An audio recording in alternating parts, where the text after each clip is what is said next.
Halo Sobat Mandirian, semangat pagi. Jumpa lagi dengan saya Faisal dalam program Kece Abis.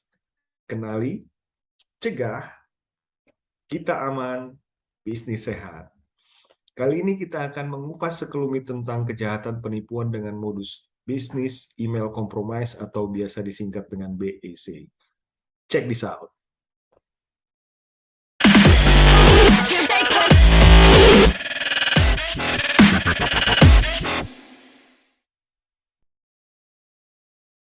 Skema BEC merupakan praktik penipuan dengan target manajer atau pegawai bagian keuangan di sebuah perusahaan. Para tersangka tersebut menyamar menjadi mitra perusahaan korban dengan pendirikan perusahaan fiktif dengan nama CV Penghu Propen International Trade Co. Ltd.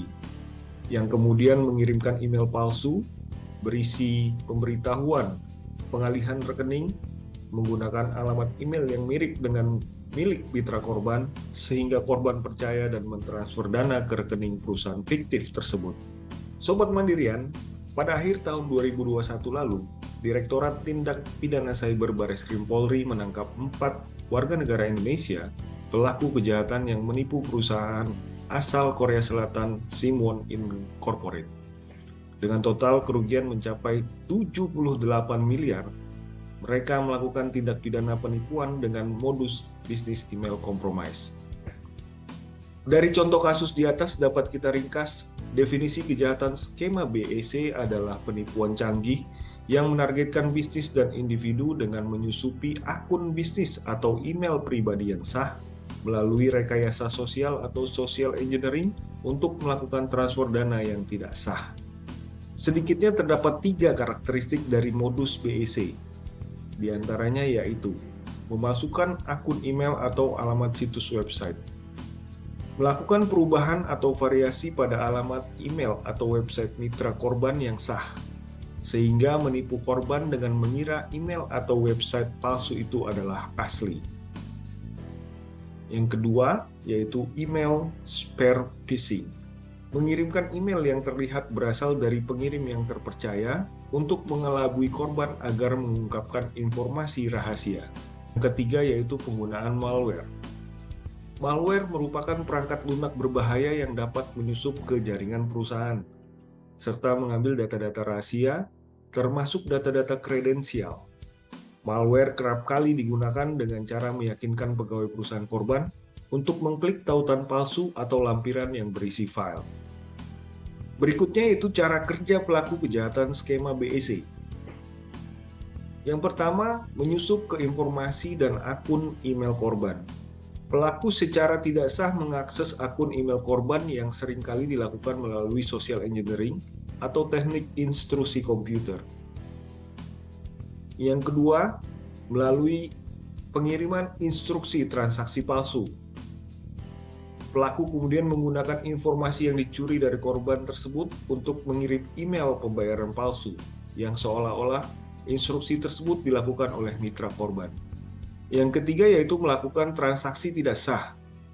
Pelaku menipu karyawan korban atau lembaga keuangan untuk melakukan transfer yang terlihat resmi, namun pada kenyataannya tidak resmi atau bersifat menipu. Sebagai upaya pencegahan penggunaan rekening bank oleh para pelaku kejahatan penipuan dengan modus BEC, yang perlu dilakukan adalah pelaksanaan CDD dan EDD, pembukaan rekening melalui proses identifikasi, verifikasi informasi, data dan dokumen calon nasabah yang lengkap, akurat, kini dan utuh, atau kita singkat dengan LAKU. Beberapa hal yang perlu diperhatikan diantaranya sebagai berikut. Yang pertama, waspadai nama perusahaan lokal yang mirip dengan nama perusahaan asing, atau ada warga negara asing dengan nama mirip dengan nama perusahaan. Yang keempat, perhatikan jarak lokasi usaha. Biasanya lokasi usaha jauh dari kantor cabang. Yang kelima, perusahaan yang baru berdiri kurang dari 3 bulan dari tanggal permohonan pembukaan rekening. Atau mungkin perusahaan yang sudah lama berdiri namun digunakan oleh pihak ketiga. Yang ketujuh, meminta fitur layanan internet banking dengan limit yang paling tinggi. Dan terakhir yang kedelapan, yaitu meminta pembukaan rekening dilakukan dengan cepat atau segera. Dengan alasan rekening untuk menerima dana masuk dari luar negeri dalam jumlah besar. Berikutnya yaitu hal-hal yang perlu dilakukan ketika melakukan verifikasi dokumen perusahaan. Yang pertama yaitu pengecekan nama perusahaan, apakah terdaftar melalui situs Ditjen AHU online, nama dan identitas perorangan dengan sistem Dukcapil, nama warga negara asing ke kantor imigrasi setempat. Yang kedua, periksa bidang usaha telah sesuai dengan Kode Baku Lapangan Industri atau KBLI melalui pemeriksaan dokumen nomor induk berusaha. Yang ketiga, alamat tempat bekerja atau kantor atau perusahaan khususnya yang menggunakan virtual office.